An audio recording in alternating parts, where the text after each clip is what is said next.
The following is a Great American Audio presentation.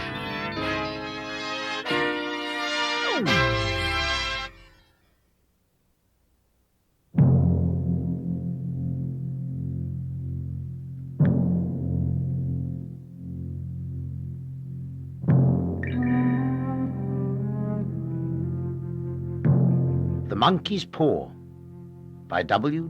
Jacobson. Without, the night was cold and wet, but in the small parlour of Laburnum Villa the blinds were drawn and the fire burned brightly. Father and son were at chess. The former, who possessed ideas about the game involving radical changes, putting his king into such sharp and unnecessary perils that it even provoked comment from the white-haired old lady knitting placidly by the fire. "Hark at the wind," said Mr. White, who, having seen a fatal mistake after it was too late, was amiably desirous of preventing his son from seeing it. "I'm listening," said the latter, grimly surveying the board as he stretched out his hand. "Check." "I should hardly think that he'd come tonight," said his father, with his hand poised over the board. "Mate," replied the son. "That's the worst of living so far out," bawled Mr. White, with sudden and unlooked-for violence. "Of all the beastly, slushy, out-of-the-way places to live in, this is the worst. Pathway's a bog and the road's a torrent. I don't know what people are thinking about. I suppose because only 2 houses in the road are let, they think it doesn't matter." "Never mind, dear," said his wife soothingly. "Perhaps you'll win the next one." Mr. White looked up sharply, just in time to intercept a knowing glance between mother and son. The words died away on his lips, and he hid a guilty grin in his thin grey beard. "There he is," said Herbert White, as the gate banged to loudly and heavy footsteps came toward the door. The old man rose with hospitable haste, and, opening the door, was heard condoling with the new arrival. The new arrival also condoled with himself, so that Mrs. White said, "Tut, tut," and coughed gently as her husband entered the room, followed by a tall, burly man, beady of eye and rubicund of visage. "Sergeant Major Morris," he said, introducing him. The sergeant major shook hands, and, taking the proffered seat by the fire, watched contentedly while his host got out whisky and tumblers and stood a small copper kettle on the fire. At the third glass his eyes got brighter, and he began to talk, the little family circle regarding with eager interest this visitor from distant parts, as he squared his broad shoulders in the chair and spoke of wild scenes and doughty deeds, of wars and plagues and strange peoples. 21 years of it," said Mr. White, nodding at his wife and son. "When he went away, he was a slip of a youth in the warehouse. Now, look at him." "He don't look to have taken much harm," said Mrs. White politely. "I'd like to go to India myself," said the old man, "just to look round a bit, you know." "Better where you are," said the sergeant major, shaking his head. He put down the empty glass and, sighing softly, shook it again. "I should like to see those old temples and fakirs and jugglers," said the old man. "What was that you started telling me the other day about a monkey's paw or something, Morris?" "Nothing," said the old soldier hastily. "Leastways, nothing worth hearing." "Monkey's paw?" said Mrs. White curiously. "Well, it's just a bit of what you might call magic, perhaps," said the sergeant major offhandedly. His 3 listeners leaned forward eagerly. The visitor absent-mindedly put his empty glass to his lips and then set it down again. His host filled it for him. "To look at," said the sergeant major, fumbling in his pocket, "it's just an ordinary little paw dried to a mummy." He took something out of his pocket and proffered it. Mrs. White drew back with a grimace, but her son, taking it, examined it curiously. And what is there special about it? Inquired Mr. White as he took it from his son, and having examined it, placed it upon the table. It had a spell put on it by an old fakir, said the sergeant major, a very holy man. He wanted to show that fate ruled people's lives, and that those who interfered with it did so to their sorrow. He put a spell on it so that 3 separate men could each have 3 wishes from it. His manner was so impressive that his hearers were conscious that their light laughter jarred somewhat. Well, why don't you have 3, sir? Said Herbert White cleverly.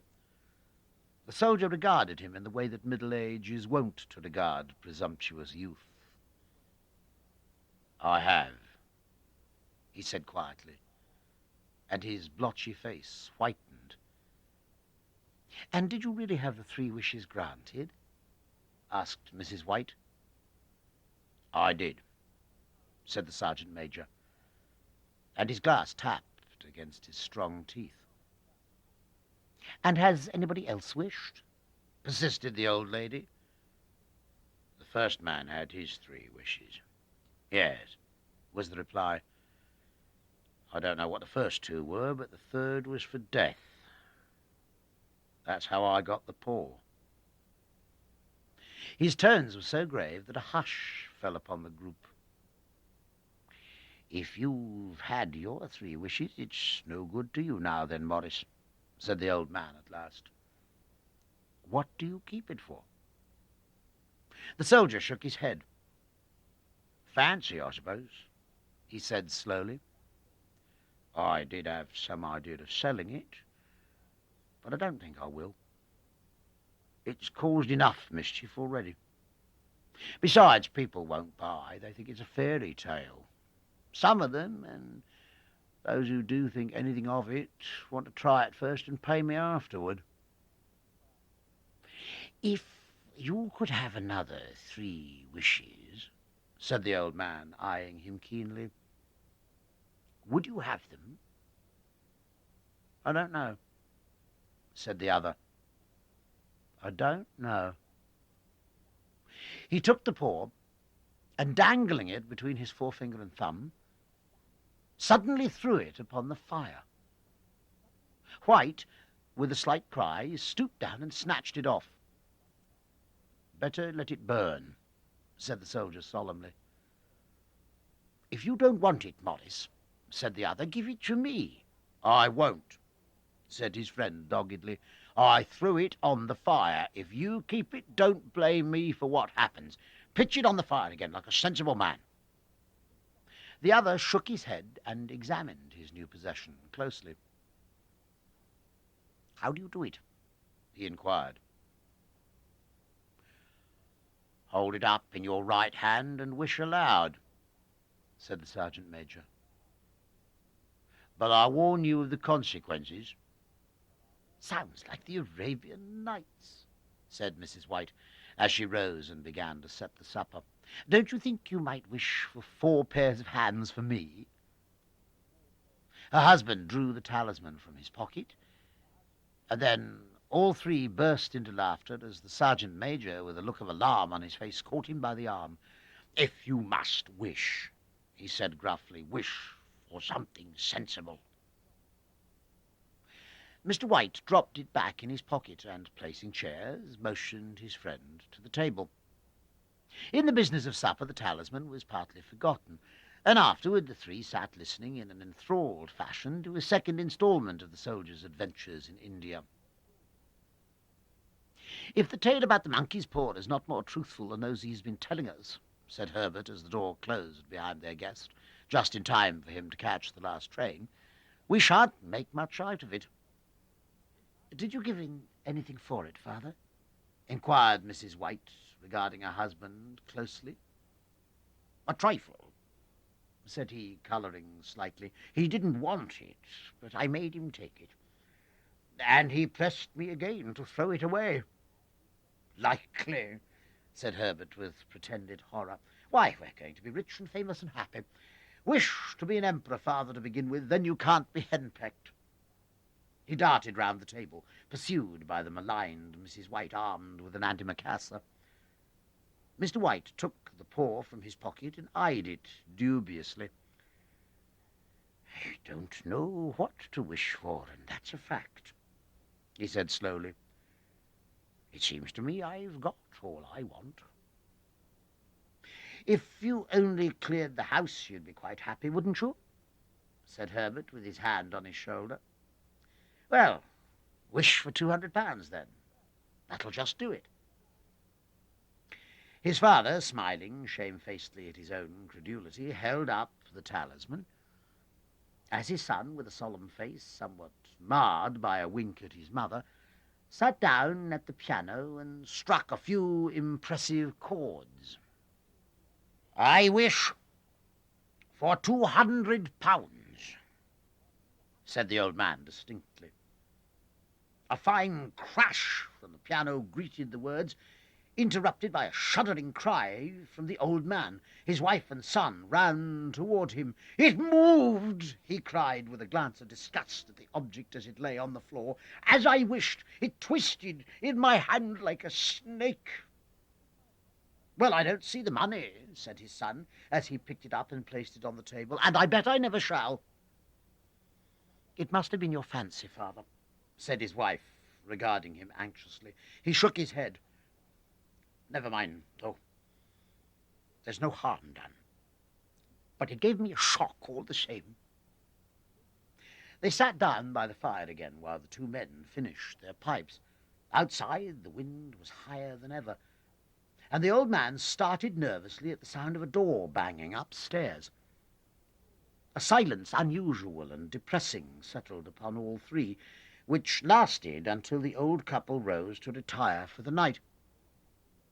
"I expect you'll find the cash tied up in a big bag in the middle of your bed," said Herbert, as he bade them good night, "and something horrible squatting up on top of the wardrobe, watching you as you pocket your ill-gotten gains."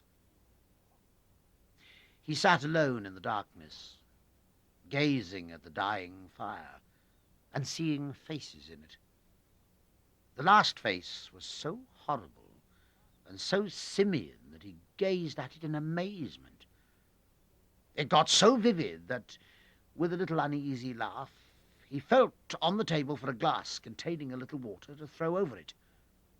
His hand grasped the monkey's paw, and with a little shiver he wiped his hand on his coat and went up to bed.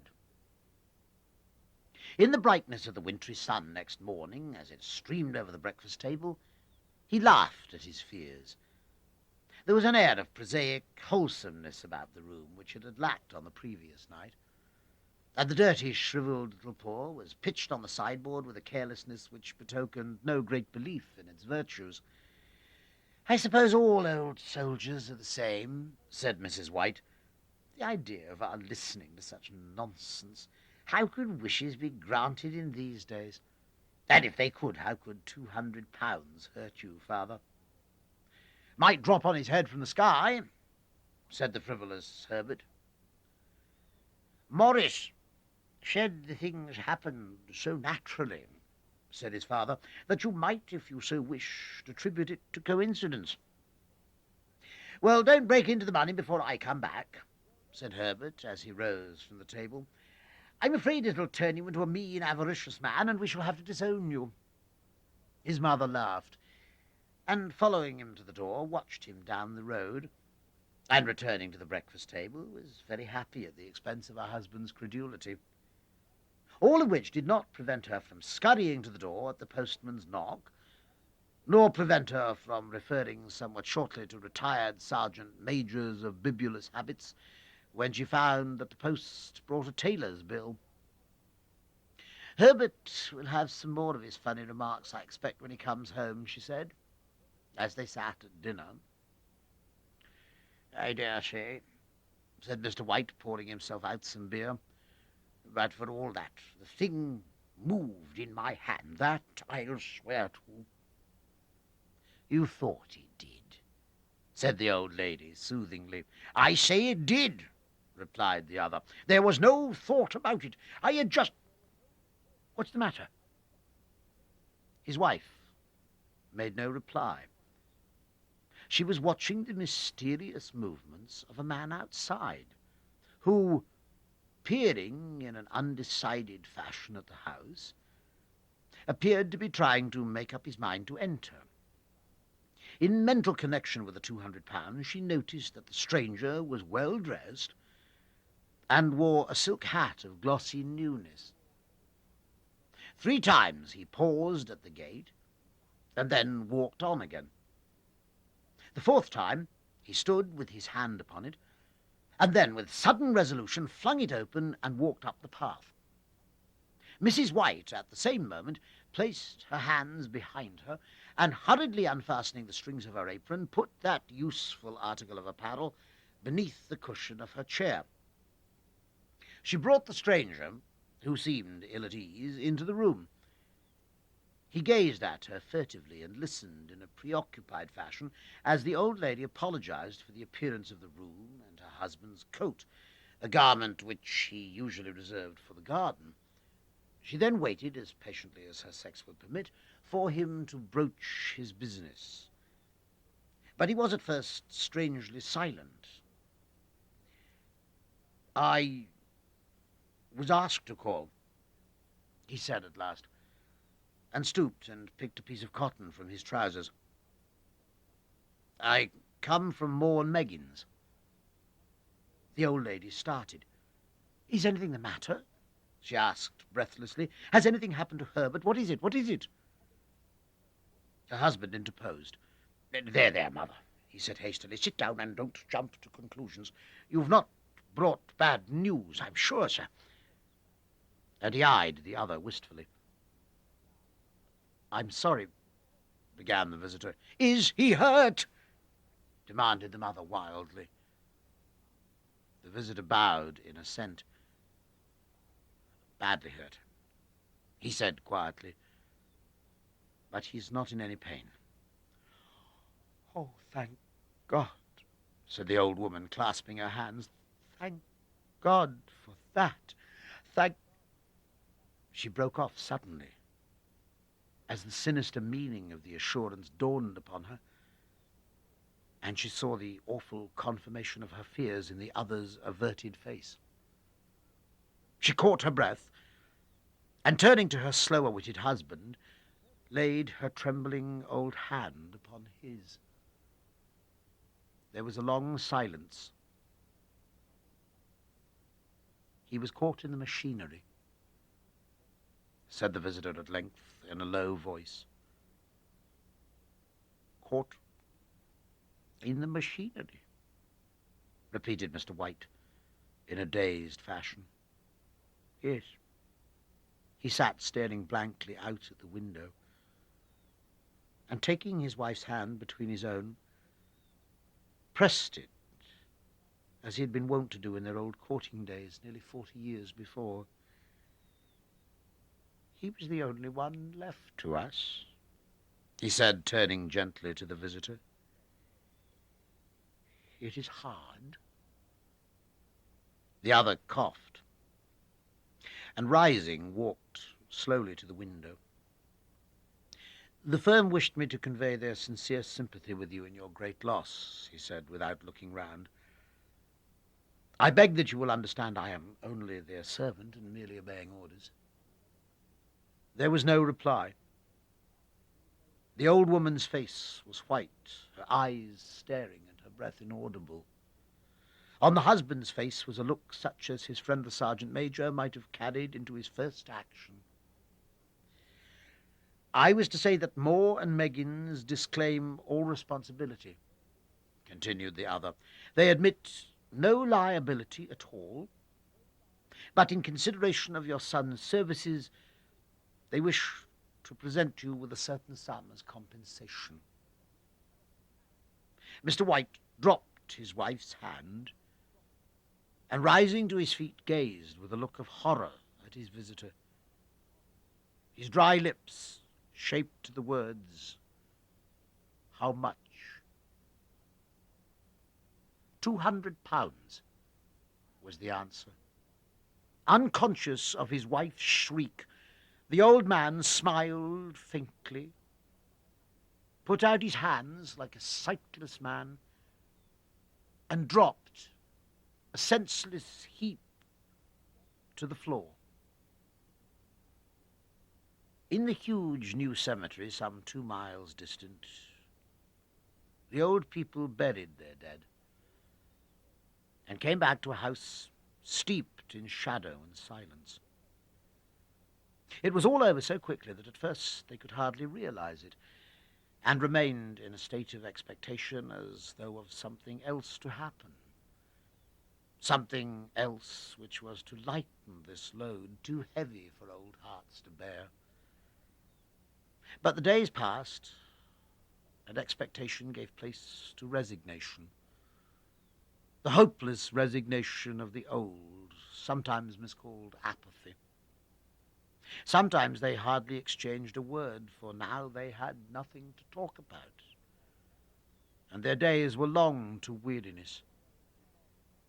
It was about a week after that the old man, waking suddenly in the night, stretched out his hand and found himself alone. The room was in darkness, and the sound of subdued weeping came from the window. He raised himself in bed and listened. "Come back," he said tenderly. "You'll be cold." "It is colder for my son," said the old woman, and wept afresh.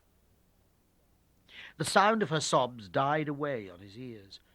The bed was warm, and his eyes heavy with sleep. He dozed fitfully, and then slept, until a sudden wild cry from his wife awoke him with a start. "The paw!" she cried wildly. "The monkey's paw!" He started up in alarm. Where is it? What's the matter?" She came stumbling across the room toward him. "I want it," she said quietly. "You've not destroyed it?" "It's in the parlor on the bracket," he replied, marveling. "Why?" She cried and laughed together, and bending over, kissed his cheek. "I only just thought of it," she said hysterically. "Why didn't I think of it before? Why didn't you think of it?" "Think of what?" he questioned. "The other 2 wishes," she replied rapidly. "We've only had one." "Was not that enough?" he demanded fiercely. "No," she cried triumphantly. "We'll have one more. Go down and get it quickly and wish our boy alive again." The man sat up in bed and flung the bedclothes from his quaking limbs. "Good God, you're mad!" he cried, aghast. "Get it," she panted. "Get it quickly and wish. Oh, my boy, my boy." Her husband struck a match and lit the candle. "Get back to bed," he said unsteadily. "You don't know what you are saying." "We had the first wish granted," said the old woman feverishly. "Why not the second?" "A coincidence," stammered the old man. "Go and get it and wish," cried his wife, quivering with excitement. The old man turned and regarded her, and his voice shook. "He has been dead 10 days. And besides, I would not tell you else, but I could only recognize him by his clothing. If he was too terrible for you to see then, how now?" "Bring him back," cried the old woman, and dragged him toward the door. "Do you think I fear the child I've nursed?" He went down in the darkness and felt his way to the parlor, and then to the mantelpiece.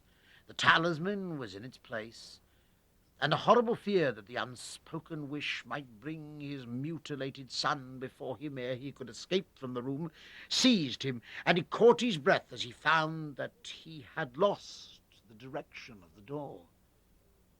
His brow cold with sweat, he felt his way round the table and groped along the wall until he found himself in the small passage with the unwholesome thing in his hand. Even his wife's face seemed changed as he entered the room. It was white and expectant, and to his fears seemed to have an unnatural look upon it. He was afraid of her. "Wish!" she cried in a strong voice. "It is foolish and wicked," he faltered. "Wish!" repeated his wife. He raised his hand. "I wish my son alive again." The talisman fell to the floor, and he regarded it fearfully. Then he sank, trembling, into a chair, as the old woman with burning eyes walked to the window and raised the blind. He sat until he was chilled with the cold, glancing occasionally at the figure of the old woman peering through the window. The candle end, which had burned below the rim of the china candlestick, was throwing pulsating shadows on the ceiling and walls until, with a flicker larger than the rest, it expired. The old man, with an unspeakable sense of relief at the failure of the talisman, crept back to his bed, and a minute or two afterward the old woman came silently and apathetically beside him. Neither spoke, but lay silently listening to the ticking of the clock. A stair creaked, and a squeaky mouse scurried noisily through the wall. The darkness was oppressive, and after lying for some time, screwing up his courage, he took the box of matches and, striking one, went downstairs for a candle. At the foot of the stairs the match went out, and he paused to strike another. And at the same moment a knock, so quiet and stealthy as to be scarcely audible, sounded on the front door.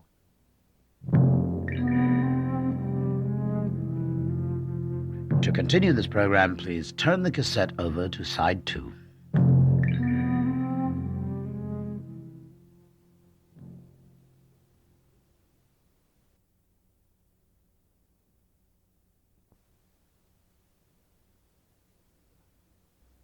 The matches fell from his hand and spilled in the passage. He stood motionless, his breath suspended, until the knock was repeated. Then he turned and fled swiftly back to his room and closed the door behind him. A third knock sounded through the house. "What's that?" cried the old woman, starting up. "A rat," said the old man in shaking tones. "A rat. It passed me on the stairs." His wife sat up in bed listening. A loud knock resounded through the house. "It's Herbert!" she screamed. "It's Herbert!" She ran to the door, but her husband was before her and, catching her by the arm, held her tightly. "What are you going to do?" he whispered hoarsely. "It's my boy! It's Herbert!" she cried, struggling mechanically. "I forgot it was 2 miles away. What are you holding me for? Let go! I must open the door." "For God's sake, don't let it in!" cried the old man, trembling. "You're afraid of your own son?" she cried, struggling. "Let me go! I'm coming, Herbert! I'm coming!" There was another knock, and another. The old woman, with a sudden wrench, broke free and ran from the room. Her husband followed to the landing and called after her appealingly as she hurried downstairs. He heard the chain rattle back and the bottom bolt drawn slowly and stiffly from the socket. Then the old woman's voice, strained and panting. "The boat!" she cried loudly. "Come down! I can't reach it!" But her husband was on his hands and knees, groping wildly on the floor in search of the paw. If he could only find it before the thing outside got in. A perfect fusillade of knocks reverberated through the house, and he heard the scraping of a chair as his wife put it down in the passage against the door. He heard the creaking of the bolt as it came slowly back, and at the same moment he found the monkey's paw and frantically breathed his third and last wish.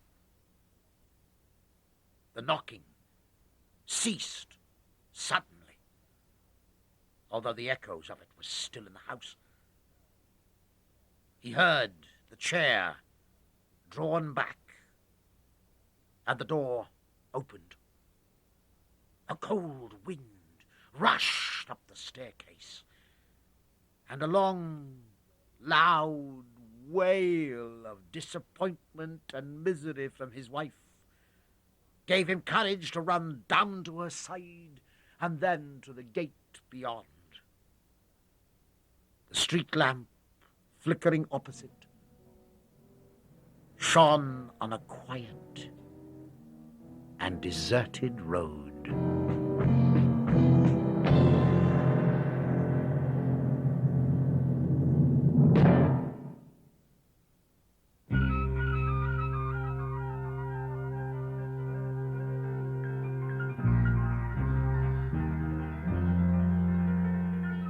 The Damned Thing by Ambrose Bierce.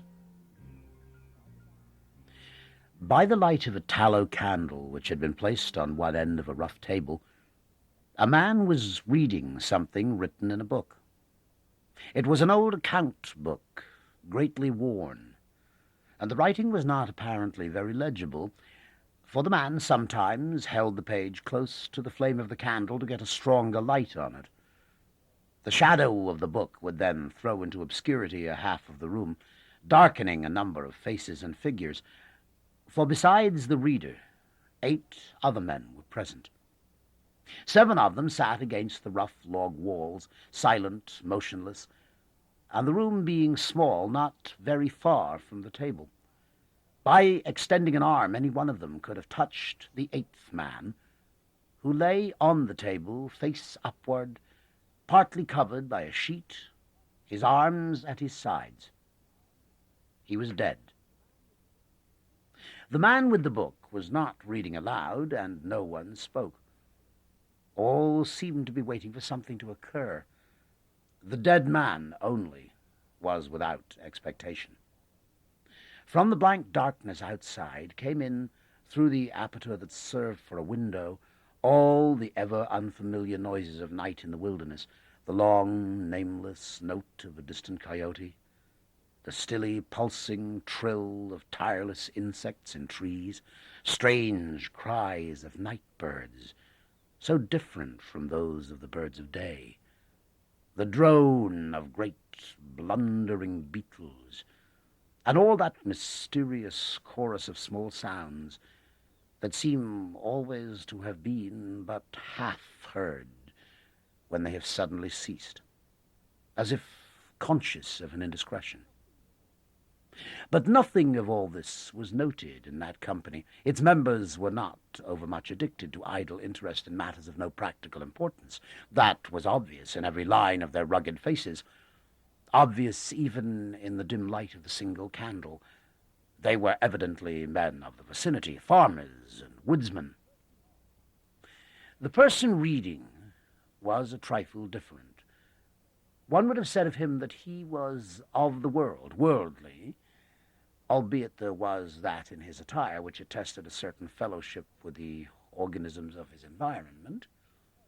His coat would hardly have passed muster in San Francisco. His footgear was not of urban origin, and the hat that lay by him on the floor, he was the only one uncovered, was such that if one had considered it as an article of mere personal adornment, he would have missed its meaning. In countenance, the man was rather prepossessing, with just a hint of sternness, though that he may have assumed or cultivated as appropriate to one in authority. For he was a coroner. It was by virtue of his office that he had possession of the book in which he was reading. It had been found among the dead man's effects, in his cabin where the inquest was now taking place. When the coroner had finished reading, he put the book into his breast pocket. At that moment the door was pushed open, and a young man entered. He clearly was not of mountain birth and breeding. He was clad as those who dwell in cities. His clothing was dusty, however, as from travel. He had, in fact, been riding hard to attend the inquest. The coroner nodded. No one else greeted him. "We have waited for you," said the coroner. "It is necessary to have done with this business tonight." The young man smiled. "I'm sorry to have kept you," he said. "I went away not to evade your summons, but to post to my newspaper an account of what I suppose I am called back to relate." The coroner smiled. "The account that you posted to your newspaper," he said, "differs probably from that which you will give here under oath." "That," replied the other, rather hotly, and with a visible flush, "is as you please. I used manifold paper, and have a copy of what I sent. It was not written as news, for it is incredible, but as fiction. It may go as a part of my testimony under oath." "But you say it is incredible." "That is nothing to you, sir, if I also swear that it is true." The coroner was silent for a time, his eyes upon the floor. The men about the sides of the cabin talked in whispers, but seldom withdrew their gaze from the face of the corpse. Presently the coroner lifted his eyes and said, "We will resume the inquest." The men removed their hats. The witness was sworn. "What is your name?" the coroner asked. "William Harker." "Age?" 27. "You knew the deceased Hugh Morgan?" "Yes." "You were with him when he died?" "Near him." "How did that happen? Your presence, I mean." "I was visiting him at this place to shoot and fish. Part of my purpose, however, was to study him and his odd solitary way of life. He seemed a good model for a character in fiction. I sometimes write stories." "I sometimes read them." "Thank you. Stories in general, not yours." Some of the jurors laughed. Against a somber background, humor shows high lights. Soldiers in the intervals of battle laugh easily, and a jest in a death chamber conquers by surprise. "Relate the circumstances of this man's death," said the coroner. "You may use any notes or memoranda that you please." The witness understood. Pulling a manuscript from his breast pocket, he held it near the candle, and turning the leaves until he found the passage that he wanted, began to read. "The sun had hardly risen when we left the house. We were looking for quail, each with a shotgun, but we had only one dog. Morgan said that our best ground was beyond a certain ridge that he pointed out, and we crossed it by a trail through the chaparral. On the other side was comparatively level ground, thickly covered with wild oats.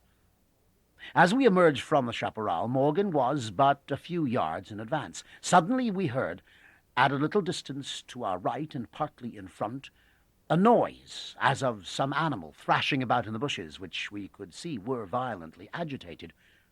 We started a deer," I said. "I wish we'd brought a rifle." Morgan, who had stopped and was intently watching the agitated chaparral, said nothing, but had cocked both barrels of his gun and was holding it in readiness to aim. I thought him a trifle excited, which surprised me, for he had a reputation for exceptional coolness, even in moments of sudden and imminent peril. "Oh, come," I said, "you're not going to fill up a deer with quail shot, are you?" Still he did not reply, but catching a sight of his face as he turned it slightly toward me, I was struck by the intensity of his look. Then I understood that we had serious business in hand, and my first conjecture was that we had jumped a grizzly. I advanced to Morgan's side, cocking my piece as I moved. The bushes were now quiet, and the sounds had ceased, but Morgan was as attentive to the place as before. "What is it? What the devil is it?" I asked. "That damned thing," he replied, without turning his head. His voice was husky and unnatural. He trembled visibly. I was about to speak further when I observed the wild oats near the place of the disturbance moving in the most inexplicable way. I can hardly describe it. It seemed as if stirred by a streak of wind, which not only bent it, but pressed it down, crushed it so that it did not rise. And this movement was slowly prolonging itself directly toward us. Nothing that I had ever seen had affected me so strangely as this unfamiliar and unaccountable phenomenon. Yet I am unable to recall any sense of fear. I remember, and tell it here because singularly enough I recollected it then, that once, in looking carelessly out of an open window, I momentarily mistook a small tree close at hand for one of a group of larger trees at a little distance away. It looked the same size as the others, but being more distinctly and sharply defined in mass and detail, seemed out of harmony with them. It was a mere falsification of the law of aerial perspective, but it startled, almost terrified me. We so rely upon the orderly operation of familiar natural laws that any seeming suspension of them is noted as a menace to our safety, a warning of unthinkable calamity. So now the apparently causeless movement of the herbage and the slow, undeviating approach of the line of disturbances were distinctly disquieting. My companion appeared actually frightened, and I could hardly credit my senses when I saw him suddenly throw his gun to his shoulder and fire both barrels at the agitated grain. Before the smoke of the discharge had cleared away, I heard a loud, savage cry, a scream like that of a wild animal, and flinging his gun upon the ground, Morgan sprang away and ran swiftly from the spot. At the same instant I was thrown violently to the ground by the impact of something unseen in the smoke, some soft, heavy substance that seemed thrown against me with great force. Before I could get upon my feet and recover my gun, which seemed to have been struck from my hands, I heard Morgan crying out as if in mortal agony, and mingling with his cries were such hoarse, savage sounds as one hears from fighting dogs.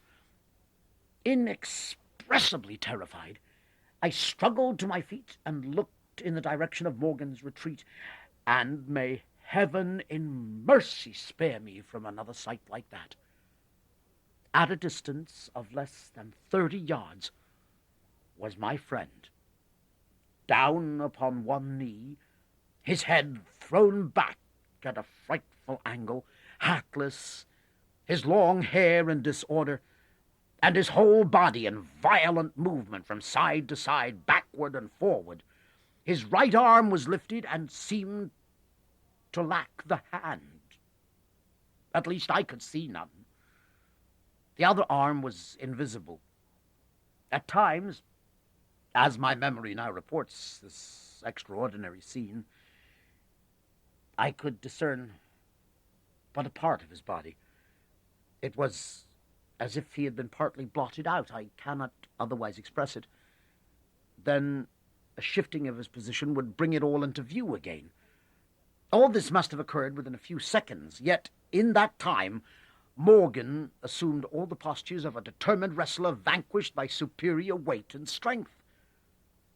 I saw nothing but him, and him not always distinctly. During the entire incident, his shouts and curses were heard, as if through an enveloping uproar of such sounds of rage and fury as I had never heard from the throat of man or brute. For a moment only I stood irresolute, then, throwing down my gun, I ran forward to my friend's assistance. I had a vague belief that he was suffering from a fit or some form of convulsion. Before I could reach his side, he was down and quiet. All sounds had ceased, but with a feeling of such terror as even these awful events had not inspired, I now saw again the mysterious movement of the wild oats, prolonging itself from the trampled area about the prostrate man toward the edge of a wood. It was only when it had reached the wood that I was able to withdraw my eyes and look at my companion. He was dead. The coroner rose from his seat and stood beside the dead man. Lifting an edge of the sheet, he pulled it away, exposing the entire body, altogether naked and showing in the candlelight a clay-like yellow. It had, however, broad maculations of bluish-black, obviously caused by extravasated blood from contusions. The chest and sides looked as if they had been beaten with a bludgeon. There were dreadful lacerations. The skin was torn in strips and shreds. The coroner moved round to the end of the table and undid a silk handkerchief which had been passed under the chin and knotted on the top of the head. When the handkerchief was drawn away, it exposed what had been the throat. Some of the jurors who had risen to get a better view repented their curiosity and turned away their faces. Witness Harker went to the open window and leaned out across the sill, faint and sick. Dropping the handkerchief upon the dead man's neck, the coroner stepped to an angle of the room, and from a pile of clothing produced one garment after another, each of which he held up a moment for inspection. All were torn and stiff with blood. The jurors did not make a closer inspection. They seemed rather uninterested. They had, in truth, seen all this before, the only thing that was new to them being Harker's testimony. "Gentlemen," the coroner said, "we have no more evidence, I think.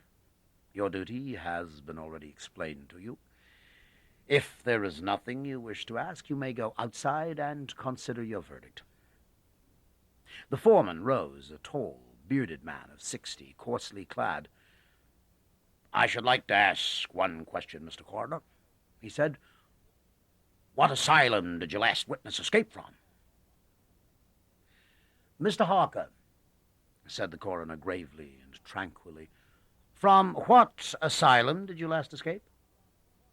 Harker flushed crimson again, but said nothing, and the 7 jurors rose and solemnly filed out of the cabin. "If you have done insulting me, sir," said Harker, as soon as he and the officer were left alone with the dead man, "I suppose I am at liberty to go?" "Yes." Harker started to leave, but paused with his hand on the door latch. The habit of his profession was strong in him, stronger than his sense of personal dignity. He turned about and said, "The book that you have there, I recognize it as Morgan's diary. You seemed greatly interested in it. You read in it while I was testifying. May I see it? The public would like—" "The book will cut no figure in this matter," replied the official, slipping it into his coat pocket. "All the entries in it were made before the writer's death." As Harker passed out of the house, the jury re-entered and stood about the table on which the now covered corpse showed under the sheet with sharp definition. The foreman seated himself near the candle, produced from his breast pocket a pencil and scrap of paper, and wrote, rather laboriously, the following verdict, which, with various degrees of effort, all signed. "We, the jury, do find that the remains come to their death at the hands of a mountain lion, but some of us thinks all the same they had fits." In the diary of the late Hugh Morgan are certain interesting entries, having possibly a scientific value as suggestions. At the inquest upon his body, the book was not put in evidence. Possibly the coroner thought it not worthwhile to confuse the jury. The date of the first of the entries mentioned cannot be ascertained. The upper part of the leaf is torn away. The part of the entry remaining follows. Would run in a half circle, keeping his head turned always toward the center, and again he would stand still, barking furiously. At last he ran away into the brush as fast as he could go. I thought at first that he had gone mad, but on returning to the house found no other alteration in his manner than what was obviously due to fear of punishment. Can a dog see with his nose? Do odors impress some cerebral center with images of the thing that emitted them? September 2nd. Looking at the stars last night as they rose above the crest of the ridge east of the house, I observed them successively disappear from left to right. Each was eclipsed but an instant, and only a few at the same time, but along the entire length of the ridge, all that were within a degree or two of the crest were blotted out.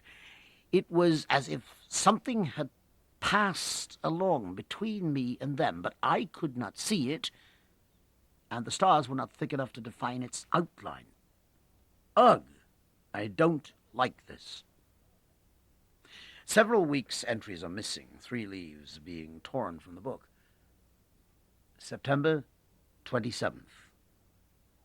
It has been about here again. I find evidences of its presence every day. I watched again all last night in the same cover, gun in hand, double-charged with buckshot. In the morning the fresh footprints were there as before, yet I would have sworn that I did not sleep. Indeed, I hardly sleep at all. It is terrible, insupportable. If these amazing experiences are real, I shall go mad. If they are fanciful, I am mad already. October 3rd. I shall not go. It shall not drive me away. No, this is my house, my land. God hates a coward. October 5th. I can stand it no longer. I have invited Harker to pass a few weeks with me. He has a level head. I can judge from his manner if he thinks me mad. October 7th. I have the solution of the mystery. It came to me last night, suddenly, as by revelation. How simple, how terribly simple. There are sounds that we cannot hear. At either end of the scale are notes that stir no chord of that imperfect instrument, the human ear. They are too high or too grave. I have observed a flock of blackbirds occupying an entire treetop, the tops of several trees, and all in full song. Suddenly, in a moment, at absolutely the same instant, all spring into the air and fly away. How? They could not all see one another. Whole treetops intervened. At no point could a leader have been visible to all. There must have been a signal of warning or command, high and shrill above the din, but by me unheard. I have observed, too, the same simultaneous flight when all was silent, among not only blackbirds but other birds. Quail, for example, widely separated by bushes, even on opposite sides of a hill. It is known to seamen that a school of whales basking or sporting on the surface of the ocean miles apart, with the convexity of the earth between, will sometimes dive at the same instant, all gone out of sight in a moment. The signal has been sounded. Too grave for the ear of the sailor at the masthead and his comrades on the deck, who nevertheless feel its vibrations in the ship as the stones of a cathedral are stirred by the bass of the organ. As with sounds, so with colors. At each end of the solar spectrum, the chemist can detect the presence of what are known as actinic rays. They represent colors, integral colors in the composition of light, which we are unable to discern. The human eye is an imperfect instrument. Its range is but a few octaves of the real chromatic scale. I am not mad. There are colors that we cannot see. And God help me, the damned thing is of such a color.